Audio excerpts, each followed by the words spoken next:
Sometimes the 1920s is referred to as the jazz age. And if you watch any documentary about the 1920s, or many of the movies made about the 1920s, invariably there will be some sort of jazz score bopping along in the background of that film. And jazz certainly is an important development of the 1920s. Some people have referred to it as the one true American art form.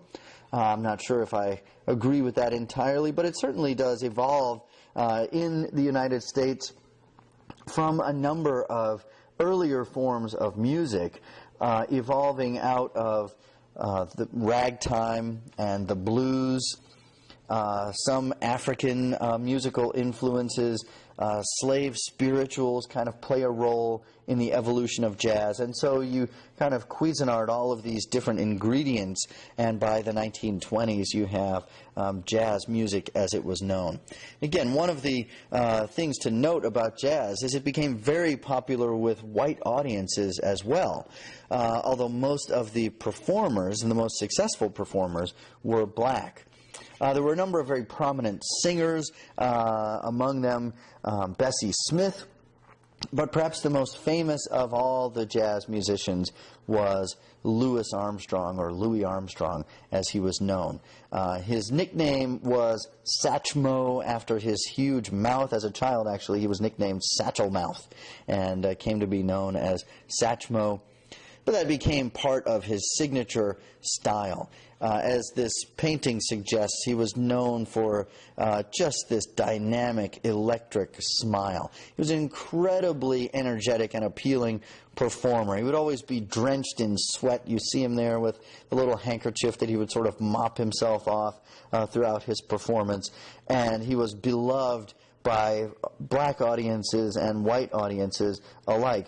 He was a hugely influential artist and performer. In fact, no less than Playboy magazine, in a much later date, wrote, "What was the greatest band of the 20th century? Forget the Beatles.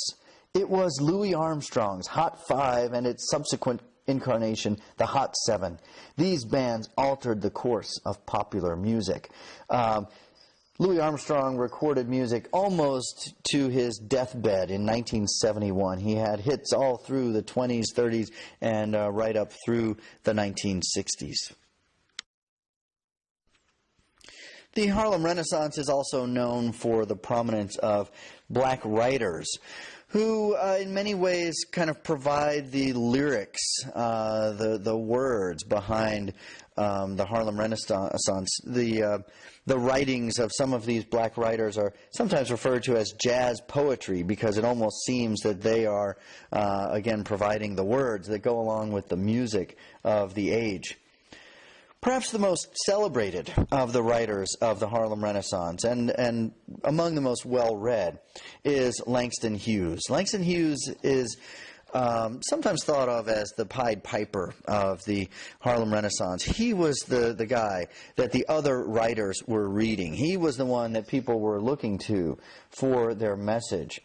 Born in 1902 in Missouri, he was raised largely by his grandmother, who was a natural storyteller and passed on her great gift of telling a story to her grandson, Langston Hughes. Hughes wrote at one point, "Something about my grandmother's stories, without her having said so, taught me the uselessness of crying about anything." And so there's a real empowerment in his writings. In 1922, The Crisis, the NAACP newsletter, published his first poem called "The Negro Speaks of Rivers." Very powerful poem, making comparisons to black history and a deep and powerful river like the Nile that penetrates down hundreds of feet and pushes along just a great deal of weight and significance. And that, in essence, is black history. Langston Hughes became an incredibly prolific writer. He published more than 15 books of poetry, 12 novels, 11 plays, and dozens of essays. He gave speeches and many other things as well. Perhaps the other of the best-known writers of the Harlem Renaissance was Zora Neale Hurston, who perhaps some of you might have read. She was the most prominent female writer of the age, and while she was known in that era, I think she's even better known now historically. She's more widely read now than she was even at that time. She represented many of the themes of the Harlem Renaissance itself. She was born in Alabama, raised in a little town called Eatonville, Florida, which was a completely independent village of tenant farmers and preachers. It was all black. And so she was raised in kind of an environment of empowerment rather than one of repression and racism.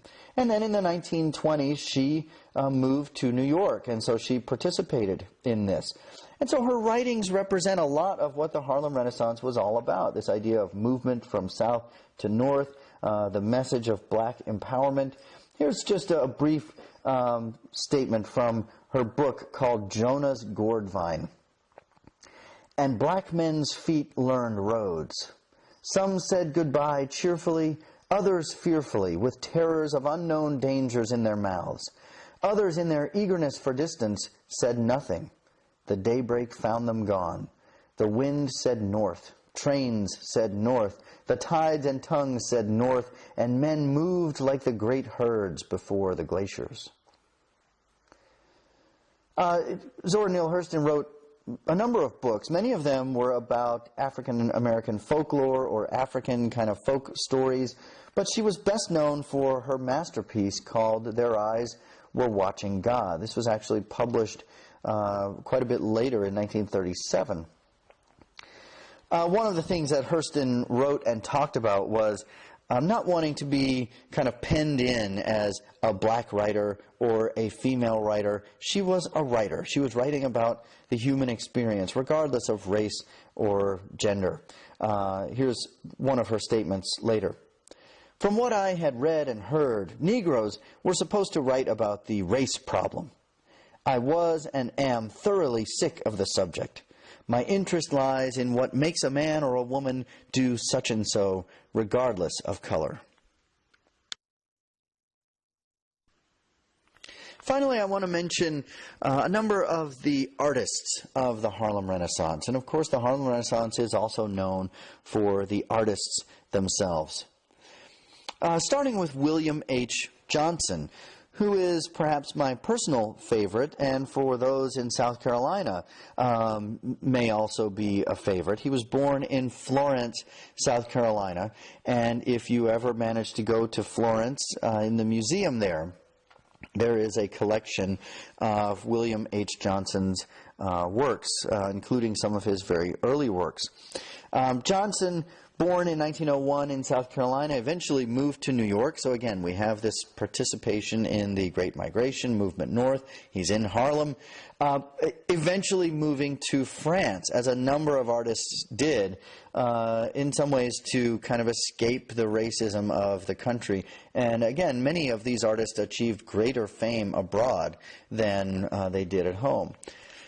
But William H. Johnson, in addition to being a South Carolina figure, is also a very powerful artist. And you look at the figures here, bold colors, very kind of simple shapes. He adopted this style absolutely intentionally. There's almost an element of Picasso-ness to some of these paintings. And one of the things about this particular style is that it's tempting when you look at this for anyone like you and me to say, oh, I could paint like that. It's very easy. If you see any of William H. Johnson's early work, he did a number of still life portraits and things of that nature that look like a photograph. They are absolutely true to life. And so he could paint in a much more quote-unquote realistic style if he chose to. But as he matured and evolved, he chose this sort of primitive, stark style, bold colors. I think that was the message he wanted to send about African American life.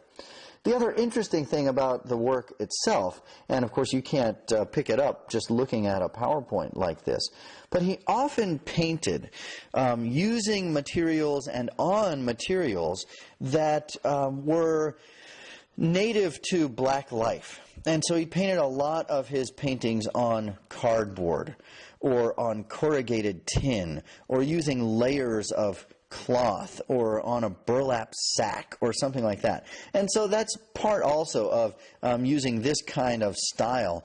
You can't really paint on a burlap sack in absolutely realistic style, but you can, using these very thick layers of bright, bold colors. And so if you can actually observe these paintings up close or even touch them and run your fingers across them, you would see that in many cases there are layers of cloth or cardboard or other things that just sort of meld into the painting itself.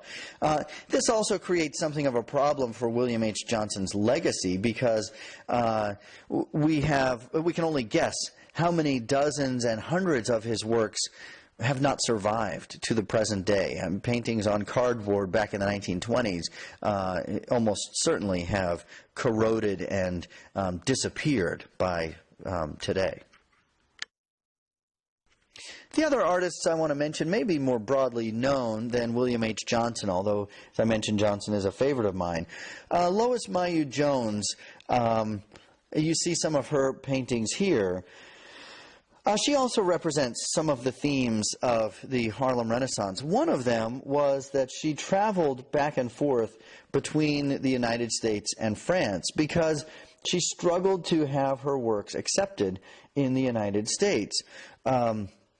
She couldn't get her work shown in galleries, and so she would go to Paris, where she was met resoundingly, and she had very successful openings. And then she would come back to the States, and she would struggle again, and then she would go back to Europe and achieve fame. And so I think, again, she's kind of a metaphor for the struggling of blacks to achieve success in this period. At the same time, her painting on the right almost represents that struggle as one great metaphor. It's called The Ascent of Ethiopia, and it depicts in one image the kind of rising of Africans out of Africa, out of slavery, out of bondage, and then up to the heights of culture. You see art and drama and things of that, music up in the right-hand corner.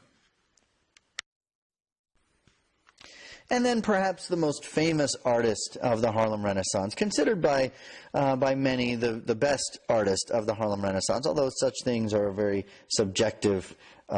It's opinion whether one artist is better than the other. But Palmer Hayden, widely recognized.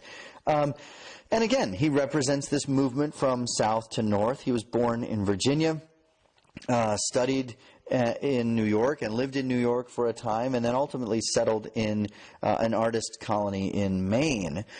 He's considered by some the artist of the Harlem Renaissance because his art not only represents in these kind of metaphorical ways the developments of the Harlem Renaissance, but they literally depict life during the Harlem Renaissance. And you see that in each of the paintings here. On the top right, this is a painting called The Janitor Who Paints. And on the left, a painting of the subway. And then at the bottom, a dance, the title of the painting, Jeunesse. But each of these depicting what life was like for African Americans during the Harlem Renaissance, not just paintings suggesting black pride. So Palmer Hayden, not only, delivering these messages of black pride and empowerment, but also giving us something of images to recall about the Harlem Renaissance itself. And so we see for blacks as well as whites, the 1920s is a time of changing ideas, of movement forward, of progress. And yet we're not there yet. For both white and blacks, the nation still has much to wrestle with, many issues to resolve. And as we will see in the following lectures, it will be some time before we manage to resolve those issues.